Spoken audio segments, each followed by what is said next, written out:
All right, hi there, everyone. Thank you so much for your time. My name is Mason J. Like they said in that long-ass intro, I'm a hyphy hotel. I'm a professional homosexual. I'm trans. I'm queer. I've been out since I was 5 years old as trans, so I lived my whole life in this city doing this thing, and so it feels really good to be up here in front of you and talking. So I can remember my mouth all fucking day, but oops, sorry, I forgot we're on a live stream on my flipping day. I got some words for you. That's what I do. I slang words for a living. Some people slang anything under the sun. For me, it's words, hope, and hyphiness. I'm going to start with some haikus. Decaying empires, liberation's gentle breeze, hope bones, chains unbind. In the fiscal arena, transgender souls shine brightly, visibility. And I got some other stuff.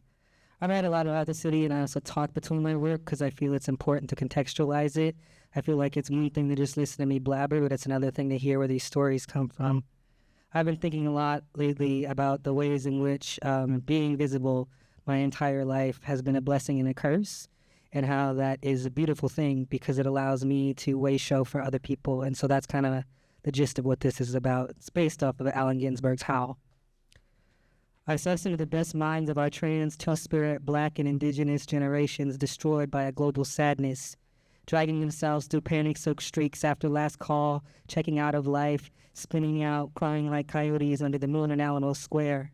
But in the neon streets where shadows dance, some of us have translucent souls, and we yearn for a chance to break the chains of norms, to defy, to let our true self soar high.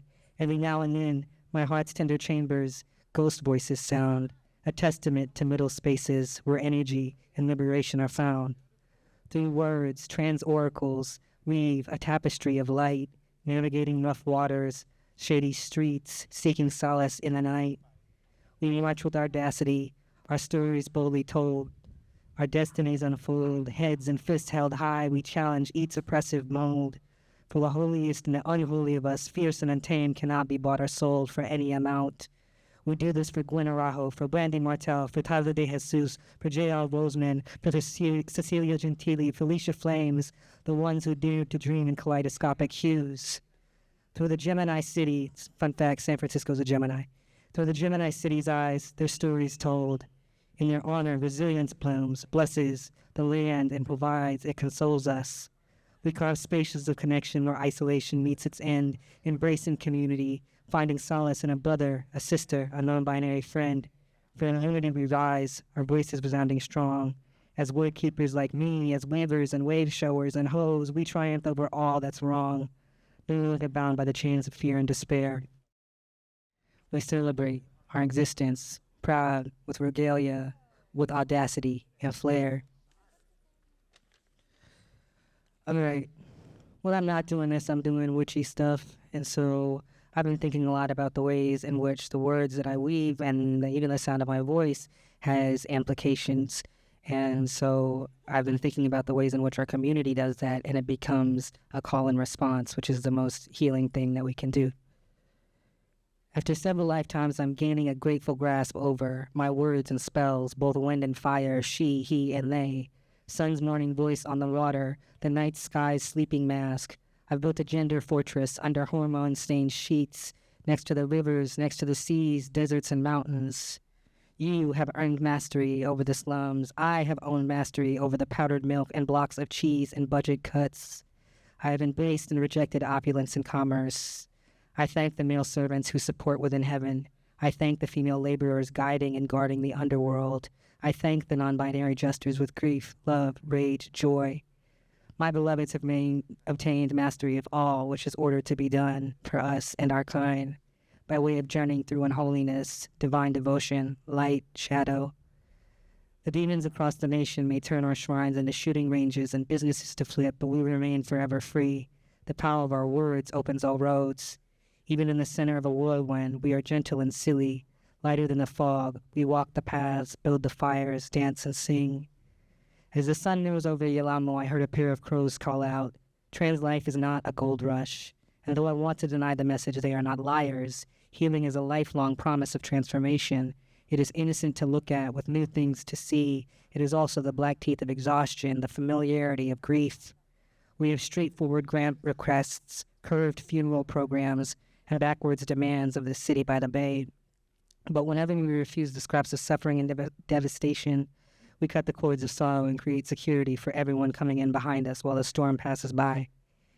Your transcestors, they invite you to dream. May we remain in the warmth of miracles, non-secular faith, ecstatic prayer, knowledge, balance, gratitude, medicine, kindness, and useful. May we continue to be ancestors in training. All right, I have one more for y'all. I thank you so much for your time. I know putting poetry in the middle of a bunch of drag performers is a thing, so I do appreciate y'all just giving me this time with y'all, because this is what I do. We know we're a trans community, we're multiplicitous. I do drag, I dance, I go, I shake my butt too, but I also feel it's important to share my words with you, because that's part of what being visible is being visible in all the duplicities. Oh, I ain't sorry. I couldn't be if I tried. This is called Invisible Ink and Definitions. I wrote this, and it's weird because this poem, I get up my own butt about things being done. But this is a poem about transmasculinity that I wrote when I was given the amazing task of going through the GLBT Historical Society archives to proofread the abridged diaries of Liz Sullivan. And it was really hard for me because I'm a Black transmasculine person who grew up here. I am not a white transmasculine who was here in the 70s and came over to gentrify San Francisco. So I had a really hard time getting through his work. And I was like, how else do I find a way into his work? And I started asking my elders, because I've been in community with elders my whole life, about trans men who they've known throughout time, and found that was the thing I needed to explore because I hadn't explored it. I had only explored grief in my writing about transness. So there are stories in the transmasculine ether, and within each gender, an invocation to share with the world. Ascended beside nostalgia, patience, and hormones, the soothsayers sit. Wilmer, Little Axe Broadnax, Jim McHarris, Liz Sullivan, Rex Cameron, Dr. Michael Dillon, Jack B. Garland, Billy Tipton, Marcel Cook Daniels, Alexander John Goodrum, Tony McDade, Banko Brown, Chevy Hale, Alex Franco, each man bearing witness and communing with the gods, holding bows and arrows, glass syringes and mirrors in their hands. They inject spellbooks into my bloodline to remind me that I'm not the vessel I was born into. I see into the future using the powers of their predictions. They acted as oracles, acted as martyrs, constructed altars, taken from us too soon, taken by their own hand, taken by the lack of connection. With 2 cauldron-shaped scars on their chests to protect them, in gratitude, I offer needles, mustache clippings, a little bit of the last bit of my cigarette, modest offerings for the rites of their transition order. Thank you all. And now, before I get off this stage, I want to say one thing, because I know there's probably allies in the crowd or watching, or even just people who just aren't up on it as trans people themselves. You may be newly out, maybe on the wrong side of history, who knows? But I just want folks to remember that visibility is not only safety or healthcare, it's a bunch of things. It's housing, it's community care, it's harm reduction, it's cultural awareness, it's legalizing sex work, it's not supporting genocides, it's disability justice, it's food access, it's dignity in death. It's recognizing that a lot of us might be here right now and might be suffering. I definitely am. I'm currently unemployed and don't know how I'm paying rent next week.